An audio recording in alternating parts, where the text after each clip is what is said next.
بسم الله الرحمن الرحيم. عن أنس رضي الله تعالى عنه قال قال رسول الله صلى الله تعالى عليه وسلم: يسروا ولا تعسروا وبشروا ولا تنفروا. رواہ البخاری۔ نبی کریم صلی اللہ علیہ وسلم نے ارشاد فرمایا، آسانی کرو، تنگی نہ کرو، لوگوں کو بشارت دو، نفرت نہ دلاؤ۔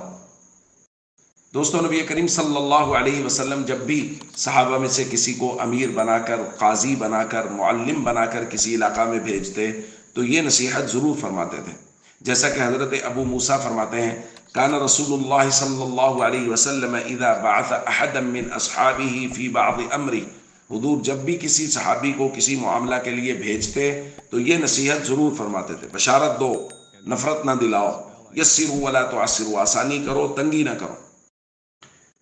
دوستو، بعض لوگوں نے آسانی کا مفہوم غلط سمجھا، انہوں نے کہا بس کوئی مسئلہ نہیں ہے، نماز پڑھنے کی ضرورت نہیں ہے، دین میں بڑی آسانی ہے، کہا گیا ہے دین کی آسانی پیدا کرو، لہذا نماز، روزہ، حج، زکوٰۃ، فرائض اور ارکان اسلام کی کوئی پابندی کرنے کی ضرورت نہیں ہے۔ یہ مفہوم غلط ہے بھائی۔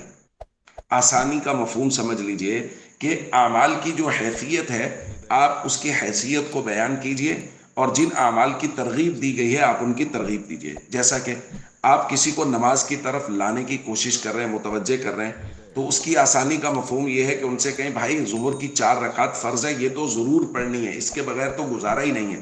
باقی حضور علیہ الصلوۃ والسلام نے جو سنتیں ہیں ان کی ترغیب دی ہے، یہ مبارک نماز ہے، حضور کا مبارک طریقہ ہے، اس کی ترغیب دیجئے، لیکن اس کو فرض پر کھڑا کرنے کی کوشش کیجئے۔ اس کو یہ لگے کہ ہاں 4 رکعت پڑھنا ضروری ہے، سرے 10 میں 4 شروع کر دیتا ہوں، اور بعد میں جب ترغیب بڑھ جائے گی تو پھر انشاءاللہ وہ مزید نمازیں بھی شروع کر دے گا۔ اسی طرح یہ جو کہا گیا ہے کہ لوگوں کو بشارت دو، نفرت نہ دلاؤ، اس کا مفہوم سمجھ لیجئے کہ اگر کسی آدمی سے کوئی گناہ سرزد ہو گیا ہے تو اب 2 راستے، آپ اس کے کہیں نہیں بالکل نہیں، تمہاری بخشش نہیں ہوگی، یہ نفرت دلانا ہے۔ بشارت دینا کیا ہے؟ اللہ بہت غفور الرحیم ہے۔ اللہ قرآن میں کہتا ہے ان اللہ یغفر الذنوب جمیعا، اللہ سارے گناہوں کو معاف کر دے گا، لہٰذا توبہ کرو، صدق دل سے توبہ کرو گے اللہ گناہوں کو معاف کر دے گا۔ یہ بشارت اس کو دیں گے تو وہ نیکی کی طرف، دین کی طرف واپس لوٹ آئے گا، وہ فرائض اور ارکان اسلام کی طرف واپس لوٹ آئے گا۔ اس لیے ہم سب کو چاہیے ہم آسانی کریں، لوگوں کو فرائض اور ارکان اسلام کی خوبصورت طریقے سے، آسان طریقے سے دعوت دیں، تاکہ پورا معاشرہ فرائض اور ارکان اسلام پہ کھڑا ہو جائے۔ السلام علیکم ورحمۃ اللہ وبرکاتہ۔